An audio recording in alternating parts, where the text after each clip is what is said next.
Subscribe करें और bell दबाएं ताकि कोई खबर रह न जाए।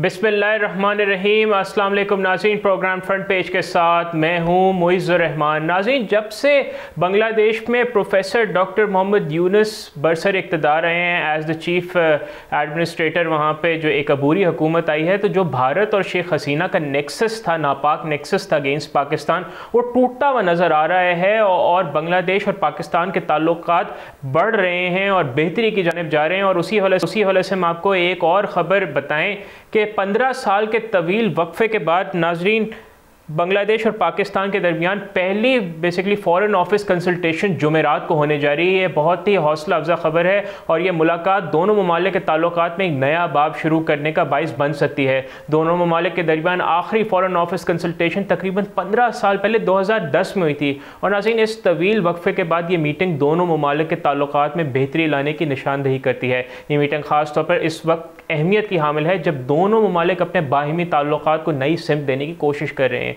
इस मीटिंग में दोनों ममालिक के सीनियर डिप्लोमेट शरीक होंगे जो बाहमी दिलचस्पी के मुख्तलिफ मौज़ूआत पर बातचीत करेंगे। इस अहम मुलाकात में पाकिस्तान और बांग्लादेश के दरमियान trade and investment, cultural exchange, technology cooperation और रीजनल सिक्योरिटी जैसे अहम मसाइल पर गुफ्तगू होने का इम्कान है। नाज़रीन, यहाँ पर यह याद रखना ज़रूरी है कि पाकिस्तान और बांग्लादेश दोनों ही सरकारी तौर पर इस मीटिंग को मुस्बत करार दे रहे हैं और दोनों ममालिक के वज़ारत ख़ारजा के तर्जुमानों ने कहा है कि ये मुलाकात एक मुस्बत कदम है जिससे दोनों ममालिक के दरमियान ताल्लुकात को बेहतर बनाने में मदद देगी।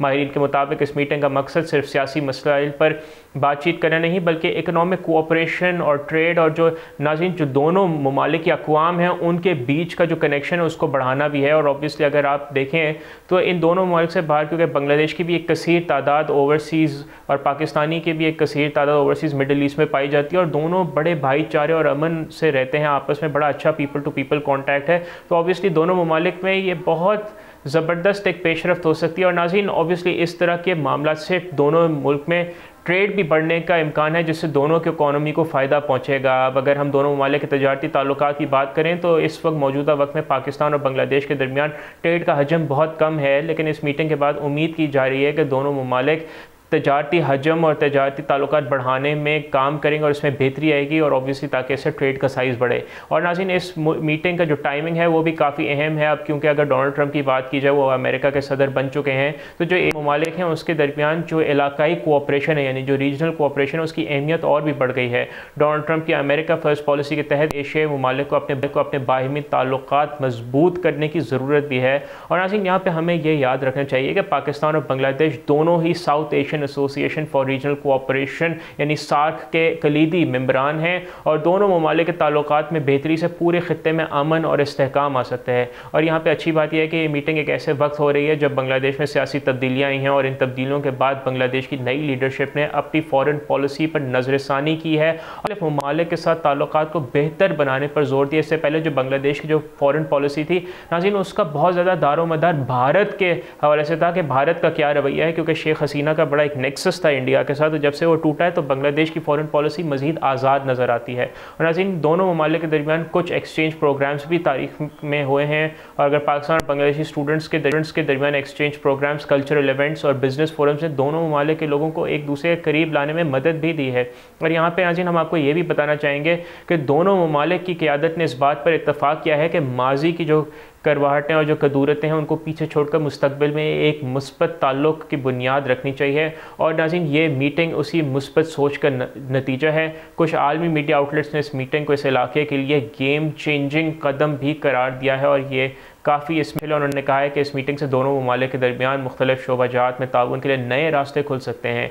इकनॉमिक टाइम्स की बात की जाए तो उनकी रिपोर्ट के मुताबिक इस मीटिंग में trade, investment, agriculture, information technology اور سیاحت جیسے سیکٹرز پہ خصوصی توجہ دی جائے گی۔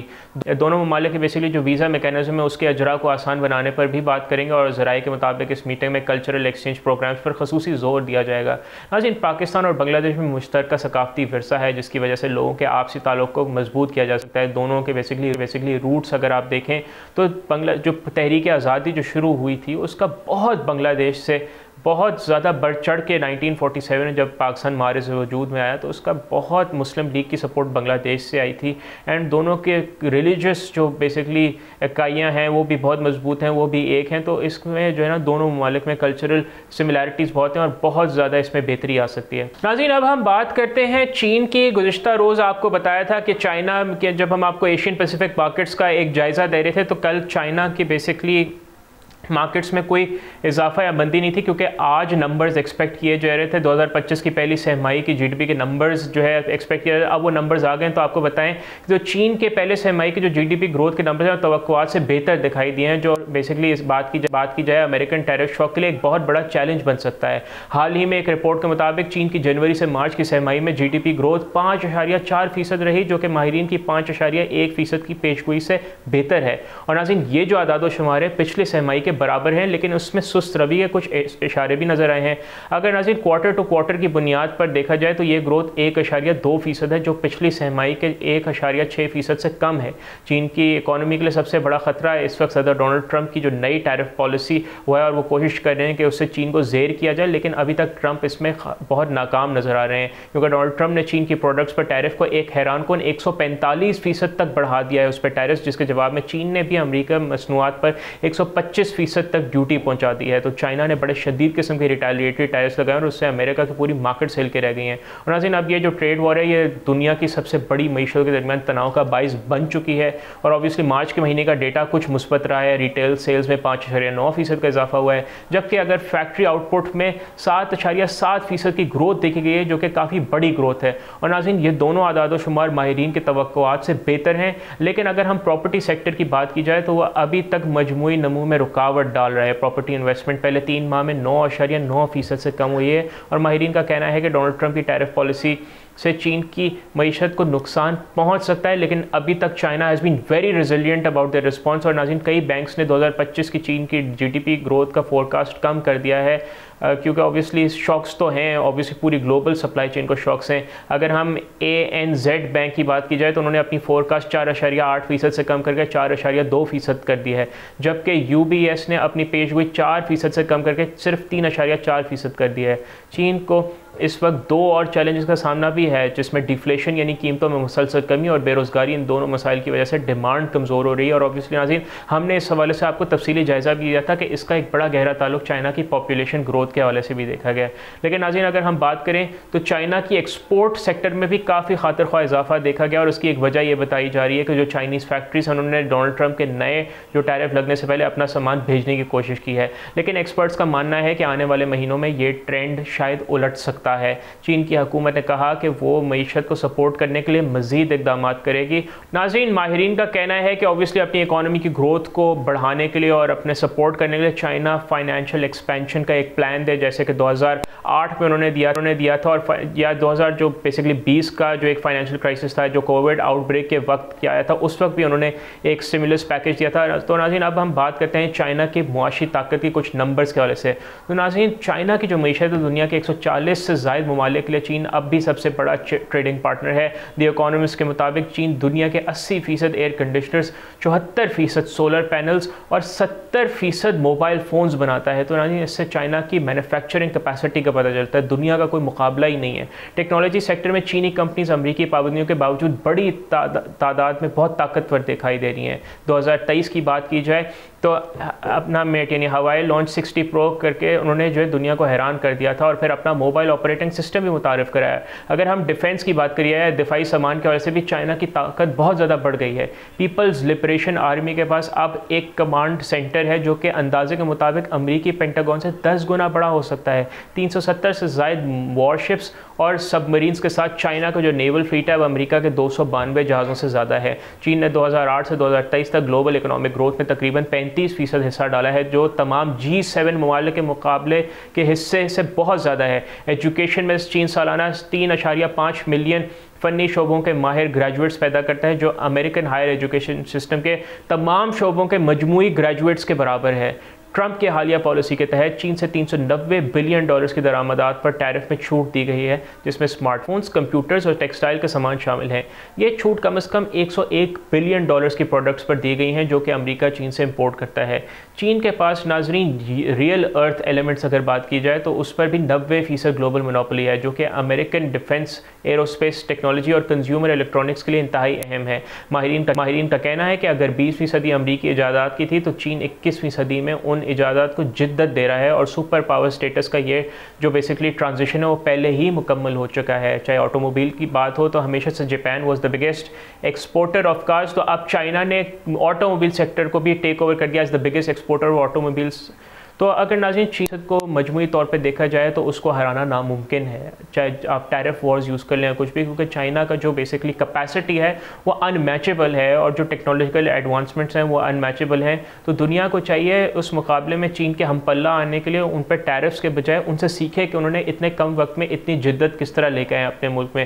ناظرین اس حوالے سے ہم آپ کو مزید بھی آگاہ کرتے رہیں گے، لیکن یہاں وقت ہو جاتا ہے ایک بریک کا، کہیں نہیں جائیے گا، ہمارے ساتھ ہی رہیے، دیکھتے رہیے بول نیوز۔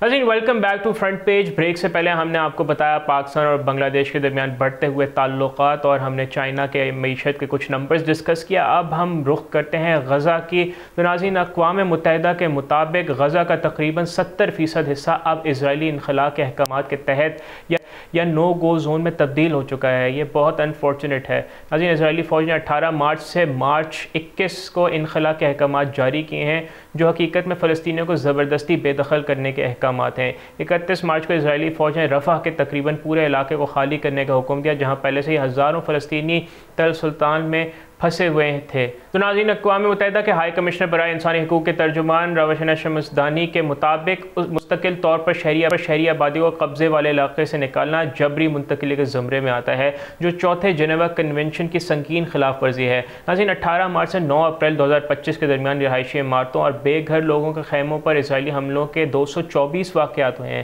36 حملوں میں جن کی تصدیق اقوام متحدہ کے دفتر برائے انسانی حقوق نے کی۔ اب تک جو شہادتیں ہیں اس میں خواتین اور بچے شامل ہیں۔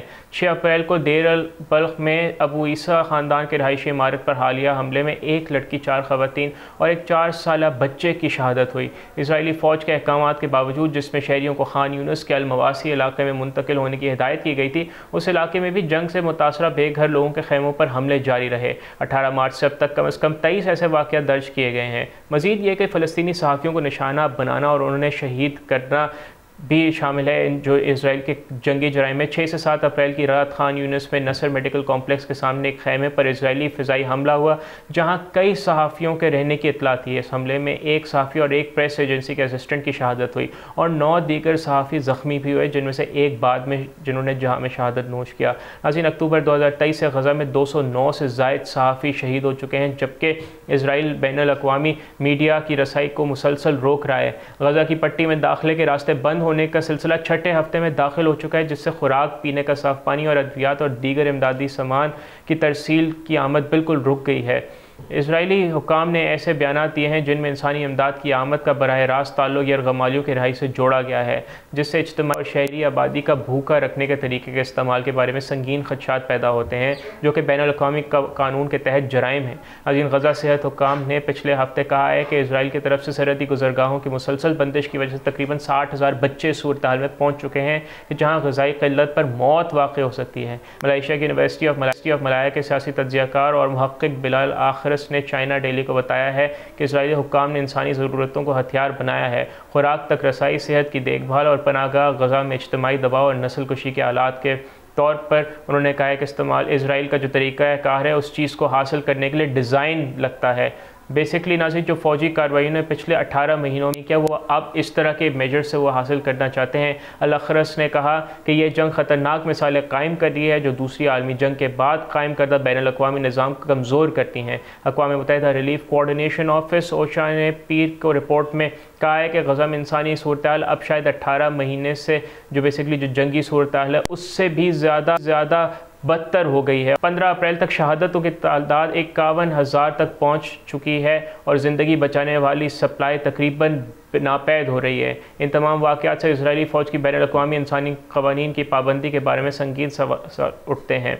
जो शहरी बराह रास्त लड़ाई में हिस्सा नहीं ले रहे हैं उन पर जानबूझकर हमले करना जंगी जुर्म है। अक़वाम मुत्तहिदा के हाई कमिश्नर बराह इंसानी हकूक़ वोल्ट्रोक ने ज़ोर दिया है कि तशद्दुद के पिछले 18 महीनों ने यह बिल्कुल वाज़ेह कर दिया है कि इस बहरान से निकलने का कोई फ़ौजी रास्ता नहीं है और तमाम फ़रीक़ैन को जंग बंदी हासिल करने पर मुकम्मल तवज्जो देनी चाहिए, बजाय इसके कि बेमानी तशद्दुद को तूल देने की जायज़ ठहराने की कोशिश करें। This is very unfortunate. हम वक्फ़न फ़वक्फ़न इस पे आवाज़ भी उठाते रहें और आपको बताते रहें कि जो गज़ा में इंसानी अलमिया रोज़ पेश आता है, रोज़, जिसमें बच्चे, ख़वातीन, बूढ़े, डॉक्टर्स, टीचर्स और हज़ारों बेगुनाह लोग शहीद होते हैं, उस पर अनफॉर्चुनेटली कोई उस पर रिप्रोचमेंट नहीं हो रही, कोई उसमें सूरत-हाल में कमी या चेंज नहीं आया जा रहा। लेकिन हम उम्मीद करते हैं कि वहाँ पे अमन ज़रूर लौटेगा।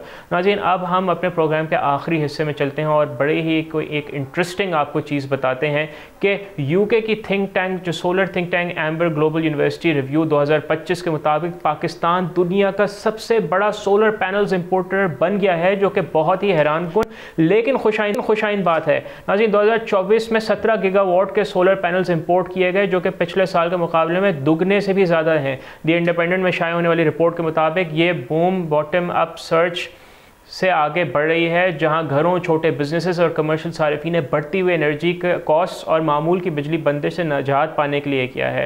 नाज़रीन, रिन्यूएबल्स फर्स्ट के प्रोग्राम डायरेक्टर मोहम्मद मुस्तफ़ा अमजद ने कहा कि ये पाकिस्तान में एनर्जी को समझने के तरीके में एक स्ट्रक्चरल शिफ्ट की निशानदही करता है। उन्होंने मज़ीद ये भी कहा कि सोलर बूम को एक सर्वाइवल रिस्पॉन्स करार दिया है। ये एक ऐसे मुल्क में हो रहा है जहाँ महंगी बिजली अब लोगों की पहुँच से बाहर हो रही है।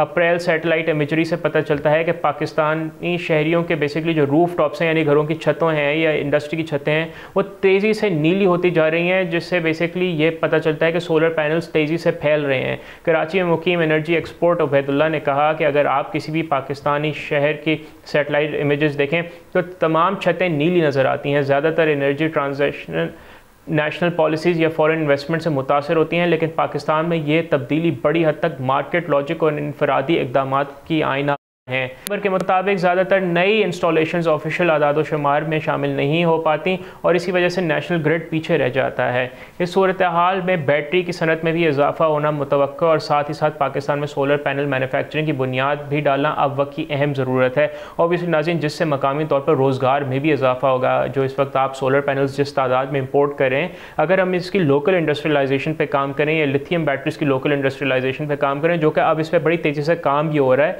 स्पेशली लिथियम बैटरीज प्रोडक्शन से, तो उसके मज़ीद कॉस्ट भी कम आएंगी। आपको अपना ज़र मुबादला, कीमी ज़रा मुबादला आपका बचेगा भी, एंड ऑब्वियसली आपकी लोकल जॉब क्रिएशन भी बहुत ज़्यादा होगी। और नाज़रीन, दुनिया भर के साथ साथ रिन्यूएबल एनर्जी सोर्सेज पे जा रहा है, तो Pakistan can even use this opportunity कि वो रिन्यूएबल सोर्सेज या सोलर पैनल की प्रोडक्शन इस लेवल की करे कि वो एक्सपोर्ट करके ज़रा मुबादला ना सिर्फ बचाए बल्कि दुनिया से हासिल भी कर सके। तो नाज़रीन, क्लीन एनर्जी एक अच्छी चीज़ है, एंड ऑब्वियसली इस वक्त तकरीबन हर बंदा ही सोलर से इस्तेफ़ादा हासिल कर रहा है पाकिस्तान में बहुत बड़ी तादाद में। और इससे क्योंकि बिजली के बिल्स इतने ज़्यादा हो गए थे कि फिर जब आप बहुत ज़्यादा किसी चीज़ को कर देते हैं तो फिर क्योंकि फ्री मार्केट है तो लोग फिर अपना रास्ता निकाल ही लेते हैं, और एटलीस्ट बिजली के मामले पे तो लोगों ने सोलर के हवाले से रास्ता निकाल ही लिया है। तो नाज़रीन, इस हवाले से या तमाम ही हवाले से, चाहे वो गज़ा का मामला हो, इंटरनेशनल मार्केट्स का मामला हो, या पाकिस्तान में दुनिया में लेके क्या हो रहा है, या पाकिस्तान के हवाले से आलमी बरादरी में क्या सोचा जा रहा है या क्या हो रहा है, हम आपको आगाह करते रहेंगे।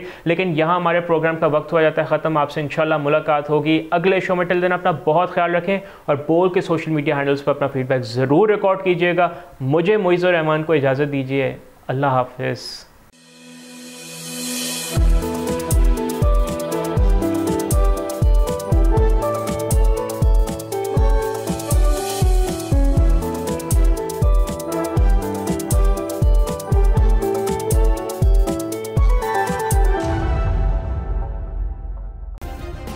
सब्सक्राइब करें और बेल दबाएं ताकि कोई खबर रह न जाए।